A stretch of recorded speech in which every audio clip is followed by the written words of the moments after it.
মানুষ, কোনো একটা দলের কাছে নেতা আমরা দেখি নাই, একজনও ছিল না।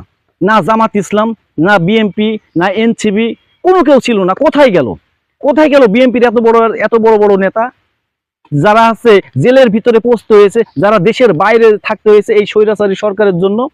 কোথায় গেল সে জামাত ইসলাম, যাদের নেতারা, বড় বড় নেতারা ফাঁসি হয়েছে তাদের, যারা জেলখানায় পচে মরতে হয়েছে? ভাই বিপি নূর এখন তো জেলখানায় থাকতো। কোনো নেতাও কাউকে দেখি নাই এই 6 জনের জানাজায় তারা অংশগ্রহণ করেছে।